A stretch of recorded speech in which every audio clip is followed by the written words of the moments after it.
So now what we're going to do is we're going to have a look at bonding in oxygen. So oxygen is a double bond. So let's have a look first of all at what oxygen is in electronic configuration. We have 1s2, 2s2, and then we have 2p4. So that's going to break up into 1s2, 2s2, and then we've got 2px, 2py, and 2pz. And they fill in singly before filling in pairs. So what happens is you have one electron in the x, one in the y, one in the z, and then it goes back to the x and fills in another electron. So there's our 4 electrons in the p orbital. But oxygen now is 2px2. And we have 2py1 and 2pz1. So we're going to fill these in. So 2px2, we're going to pop in 2 electrons, 1 and 2. We're going to fill in 2 over on this oxygen as well. This is oxygen 2. We're going to fill in our 2py1. So we got one there and we got one there. And then we've got to fill in our 2pz1s. So we've got a z1 here and we got a z1 here. And now what's going to happen is they're going to obviously cross over and share electrons. So let's see what happens.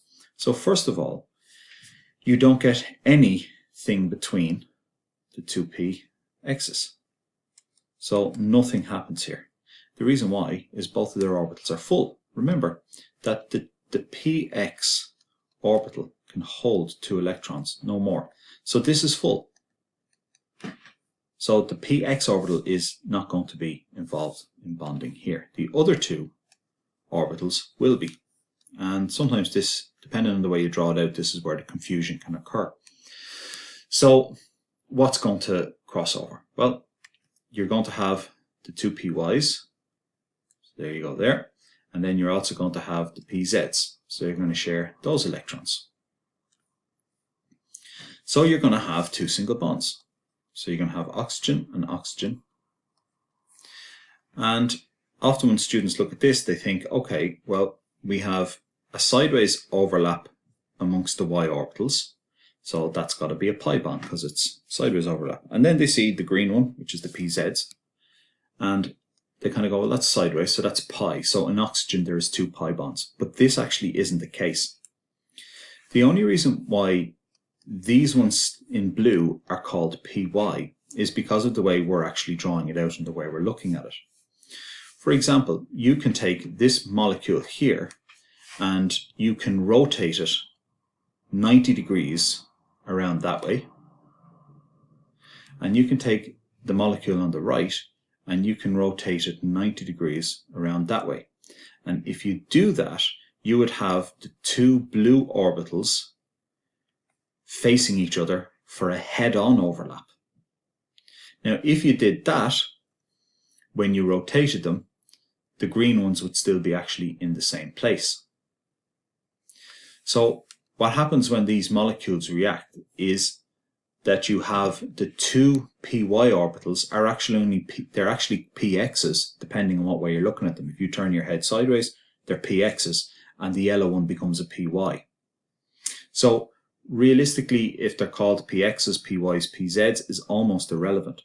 What matters though is that they orientate themselves in such a way that when they bond, one of the bonds will be a sigma bond, so they will turn and this one will turn, and you will end up with 2 blues facing each other head on, and that gives you a sigma bond. So this one will end up being a sigma bond when it rotates around. The green will still be a pi bond. So in your oxygen molecule where you've got a double bond, you're going to have a sigma bond and a pi bond.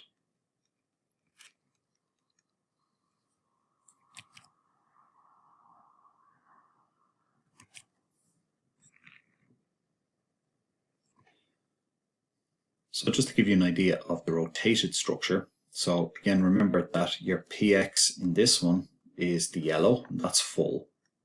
So if we rotate them the way we said we'd rotate them, they've just been rotated 90 degrees.